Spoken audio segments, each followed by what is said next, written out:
So we will start probability theory. So first start with some basic definitions. So what is experiment? So first one is the experiment. So what is experiment? Experiment is a method, it is a device जिसके through हम लोग अपने solutions find out करते हैं to the problem, हम answers find out करते हैं queries के. तो एक्सपेरिमेंट जो है just it is a way of life जो हम परफॉर्म करते हैं कुछ प्रूव करने के लिए या फिर कुछ डिसप्रूव करने के लिए. कोई भी थ्योरी जो है, कुछ हमारे क्वेश्चंस है, कुछ फिनोमेना है, इनको प्रूव और डिसप्रूव करने के लिए जो मेथड्स, जो डिवाइस जो भी हम यूज़ करते हैं, that is experiment. So experiment को क्लासीफाई किया हुआ है दो पार्ट्स में. First one is the non random experiment and second one is the random experiment. Non random experiment जो है वो होते हैं, यहाँ पे हमें जो आउटकम है, आउटकम मीन्स जो पॉसिबल, जो भी आएगा हमारे पास परफॉर्म करने के बाद, जो आउटकम है दैट इज सर्टन, उसके बारे में हमें श्योरिटी होती है, आउटकम में सर्टेनिटी होती है. जैसे मैंने ओम्स लॉ लगाया I equal to V upon R. So इसमें क्या है, हम लोग सर्टेनिटी के साथ कह सकते हैं कि I की वैल्यू जो है V और R के कॉरेस्पॉन्डिंग इतनी आएगी.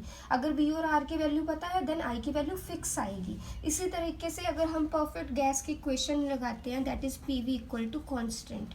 सो V की वैल्यू पता है तो P की वैल्यू जो है वो फिक्स आएगी. सो यहाँ पे हमें श्योरिटी है, सर्टेनिटी है अबाउट द आउटकम्स. लेकिन जहाँ पे आउटकम्स में हमें अनसर्टेनिटी होती है, जहाँ पे हमें श्योर नहीं है कि आउटकम जो है वो ये आएगी या ये आएगी या कोई और आएगी, वो एक्सपेरिमेंट को हम लोग रैंडम एक्सपेरिमेंट बोल देते हैं. जैसे मैंने एक कॉइन टॉस किया, वन कॉइन इज टॉस्ड. अगर मैंने इस कॉइन को टॉस किया तो आउटकम जो है वो हेड भी आ सकती है या फिर टेल भी आ सकती है. सो दो पॉसिबिलिटीज़ है, हेड और टेल. पर श्योरिटी के साथ में कोई भी इंसान ये नहीं कह सकता कि हेड ही आएगा या फिर टेल ही आएगा. So there is uncertainty. So uncertainty है then it is a random experiment. और भी जो हमारे पास एक्सपेरिमेंट्स है जिसमें हमें श्योरिटी नहीं होती, जैसे डाइस थ्रो करनी है, उसमें हमारे पास 1 2 3 4 5 6 आउटकम्स आ सकते हैं. सो जहाँ पे हमें श्योरिटी नहीं है that they experiments are random experiments. हम लोग नॉन रैंडम एक्सपेरिमेंट को प्रोबेबिलिटी में नहीं पढ़ते, हम रैंडम एक्सपेरिमेंट्स को ही स्टडी करते हैं. रीज़न बीइंग्स कि probability theory deals with uncertainty. हम लोग उन चीज़ों पे डील करते हैं प्रोबेबिलिटी थ्योरी में जहाँ पे हमें श्योरिटी नहीं होती, हमें अनसर्टेनिटी होती है, और अनसर्टेनिटी से हम लोग पॉसिबिलिटीज़ निकालते हैं, उसके केसेस देखते हैं कि कितने चांसेस हैं आने के. सो हम लोग नॉन रैंडम पे डील नहीं करते, we deal on random experiments. So random experiments के होने के लिए क्या कंडीशंस होनी जरूरी है? There are 3 conditions. फर्स्ट जो है वो कंडीशन ये है कि हमें ऑल पॉसिबल आउटकम्स जो है वो पता होनी चाहिए.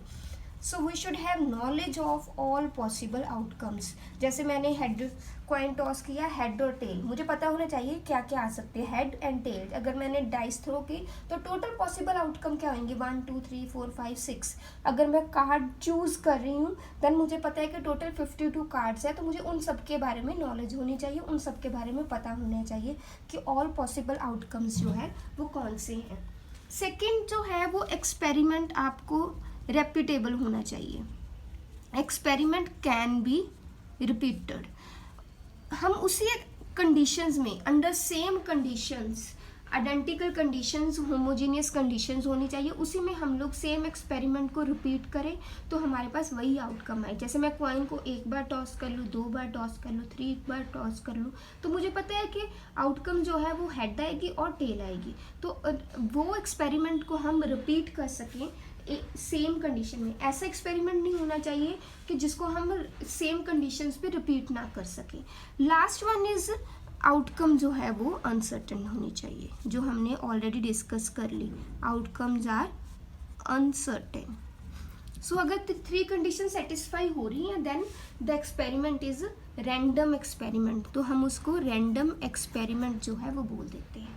So this is all about was experiment. And next definition is sample space. Sample space is a set. It is a collection of all elements. कौन से एलिमेंट्स होते हैं हमारे पास? All possible outcomes of experiment. जो हमारे पास possible outcomes हैं एक्सपेरिमेंट्स की, उन सबको हम कलेक्ट कर लें तो हमारे पास एक सेट बन जाता है. That set is called sample space. Sample space को जनरली हम एस से रिप्रेजेंट करते हैं और करली ब्रैकेट के अंदर एलिमेंट्स को यूज़ कर देते हैं विद कॉमा साइन, जैसे हम सेट्स को रिप्रेजेंट करते हैं. सपोज मैंने एक डाई थ्रो की, then what will be the sample space? Possible outcomes. Possible outcomes क्या मेरे पास? 1 2 3 4 5 6. So this is a sample space. जो इसके एलिमेंट्स होते हैं जनरली हम लोग इनको E1 E2 E3 इससे रिप्रेजेंट करते हैं. E1 E2 E3 इनको हम लोग सैम्पल पॉइंट्स भी बोल देते हैं, सैम्पल पॉइंट्स, और इवेंट्स भी बोल देते हैं. एन इवेंट सिंगल एलिमेंट्स को कंटेन कर रही है. So sample space is a collection of all possible outcomes, और इनके जो हम एलिमेंट्स हैं उनको हम सैम्पल पॉइंट्स और एन इवेंट बोलते हैं. Now we will deal with the classification of sample space. Sample space को हम साइज़ के बेसिस पे क्लासीफाई कर सकते हैं. सो साइज़ के कॉरस्पॉन्डिंग हम दो वेज में क्लासीफाई करते हैं, फाइनाइट एंड इनफाइनाइट. अगर तो सैम्पल स्पेस में हमारे पास फाइनाइट नंबर ऑफ एलिमेंट्स हैं, जैसे मैंने क्वाइन टॉस किया तो मुझे पता है कि हेड और टेल दो आउटकम्स पॉसिबल हैं. ऐसे ही मैंने डाई थ्रो की तो 1 2 3 4 5 6 यही पॉसिबिलिटीज़ है. So that is finite. अगर इनफाइनाइट हमारे पास सैम्पल स्पेस में आ जाए, जैसे 1 2 3 4 नेचुरल नंबर्स का सेट ले ले, तो that is infinite sample space. So इन दो वेज में क्लासीफाई करते हैं, फाइनाइट एंड इनफाइनाइट. इनफाइनाइट को फर्दर हम दो वेज में क्लासीफाई करते हैं. First one is the countably infinite and second one is the non countably infinite. Countably infinite और नॉन काउंटेबली इनफाइनाइट में क्या डिफरेंस होता है कि जब हम लोग है दोनों इनफाइनाइट सेट्स ही हैं, लेकिन जब हम लोग डील करते हैं काउंटेबली में तो हम इसको एसोसिएट कर सकते हैं विद नेचुरल नंबर्स. जैसे हमारे पास ये जो काउंटेबली इनफाइनाइट होते हैं ये डिस्क्रीट फॉर्म में आते हैं. जैसे मैंने एक सेट लिखा नेचुरल नंबर का S = 1 2 3 4 एंड सो ऑन.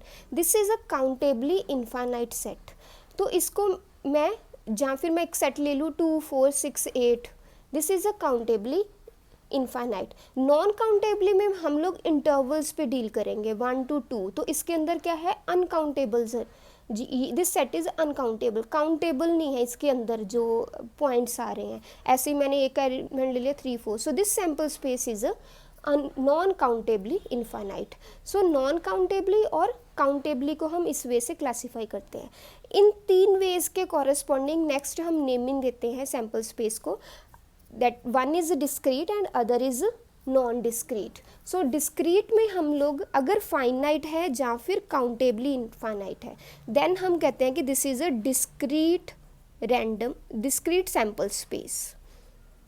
और अगर हमारे पास नॉन काउंटेबल आ जाती है then it is a continuous sample space. अगर जनरल लैंग्वेज में हमने स्टडी करना है तो अगर तो हमारे पास सैम्पल स्पेस में इस टाइप के एलिमेंट्स आएंगे विद कॉमर्स, एक सिंगल एलिमेंट्स आ रहे हैं, then it is a discrete sample space. लेकिन अगर मेरे पास इंटरवल्स आएंगे सैम्पल स्पेस में, सपोज मैं कह रही हूँ कि x1 to 4 is 1 interval, 3 to 4, then it will be a continuous sample space. So this was the classifications of sample space.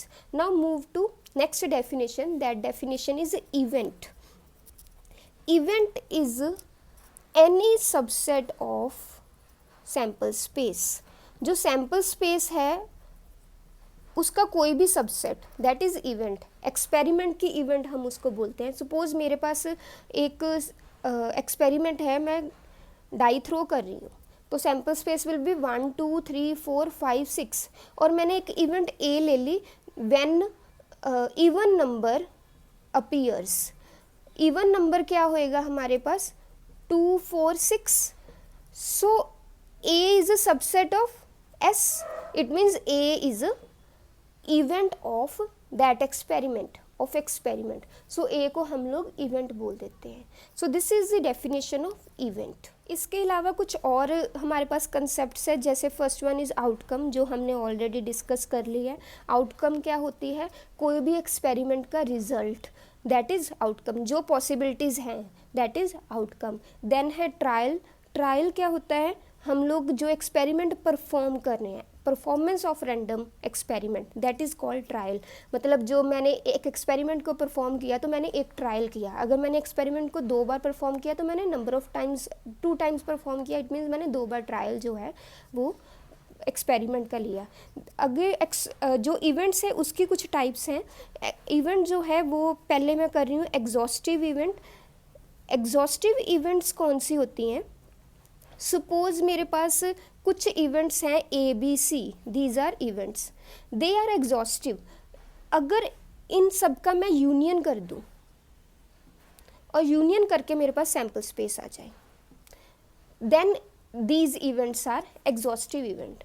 जो हमारे पास इवेंट्स हैं वो हमें पूरी की पूरी सैम्पल स्पेस दे दें, then these events are exhaustive events. The total number of possible outcomes of random experiments are the exhaustive events. Means exhaustive इनको तब बोलेंगे हम लोग जब इनका यूनियन किया, इनको हमने कंबाइन किया तो हमारे पास सैम्पल स्पेस आ गई. Next is the equally likely events. ये डेफिनेशन बहुत इंपॉर्टेंट है, equally likely events.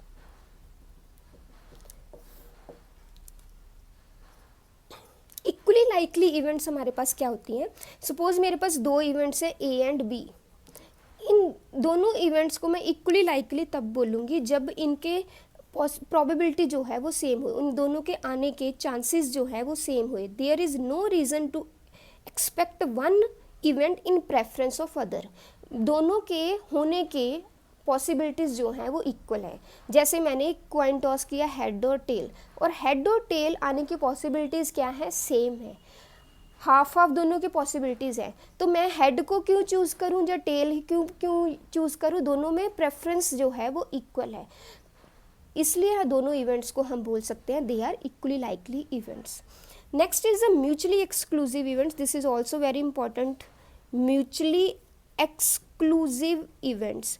Mutually exclusive events वो होती हैं, सपोज मेरे पास A and B mutually exclusive है, जब इनमें कुछ भी कॉमन ना हो, कोई भी एलिमेंट जो है वो कॉमन ना हो, इनकी इंटरसेक्शन जो है दैट इज़ एम्प्टी. कोई भी एलिमेंट जो है वो कॉमन ना हो. अक्रेंस जो है ऑफ एनी ऑफ देम जो है, और occurrence of any of two जो एक दूसरे पे डिपेंड नहीं करती. सॉरी, डिपेंड नहीं कह सकते. जब एक में और बी में कुछ भी कॉमन नहीं आ रहा, एक एक्सपेरिमेंट में जो आउटकम आ रही है और बी में जो आउटकम आ रही है, उनमें से कोई भी आउटकम जो है वो कॉमन नहीं है. इनको हम डिसजॉइंट भी बोल सकते हैं. दोनों सेट्स जो है वो डिसजॉइंट होने चाहिए या फिर इनकम्पैटिबल होने चाहिए. And then independent event. Independent जो इवेंट है हमारे पास, अगर एक के हैपनिंग दूसरे को इफेक्ट नहीं करती. सपोज मेरे पास A एंड B 2 इवेंट्स हैं, एक के होने से दूसरे को कोई फ़र्क नहीं पड़ता. दूसरे की हैपनिंग पे probability of A does not effect probability of B. Possibility of A या एक के होने के कारण B पे कोई इफेक्ट नहीं पड़ता. Then A and B are independent events. इसमें हम लोग एक फॉर्मूला करते हैं कि प्रोबेबिलिटी A इंटरसेक्शन B निकालते हैं. अगर वो इंडिपेंडेंट है then probability A intersection B जो है वो probability of A into probability of B के इक्वल आ जाती है. वैसे इनकी डेफिनेशन हम कंडीशनल प्रोबेबिलिटी के साथ करते हैं, जो हम आगे डिस्कस करेंगे. A कंडीशन टू B जो है वो प्रोबेबिलिटी ऑफ A के कंडीशन इक्वल ही होनी चाहिए. B की कंडीशन लगाने से A की प्रोबेबिलिटी इफेक्ट नहीं हो रही, जहाँ फिर probability B condition to A निकाल ले that is equal to probability of B. अगर ऐसा है then A and B are independent. So this is the basic definition. हम चेक किस वे से करते हैं कि A कंडीशन टू B जो है वो A के इक्वल ही आनी चाहिए प्रोबेबिलिटी, और B condition to A probability of B के इक्वल आनी चाहिए. So this was about the independent events. सो ये हमारे पास जो है कुछ डेफिनेशंस है, कुछ क्लासिफिकेशन है इवेंट्स की. नेक्स्ट हम लोग फिर आगे नेक्स्ट वीडियो में कुछ और डेफिनेशंस करेंगे और एक्सियम्स करेंगे प्रोबेबिलिटीज़ के क्या होते हैं, और उसके बाद हम लोग कुछ रिजल्ट्स करेंगे, कुछ प्रॉपर्टीज़ ऑफ जो प्रोबेबिलिटीज़ करेंगे,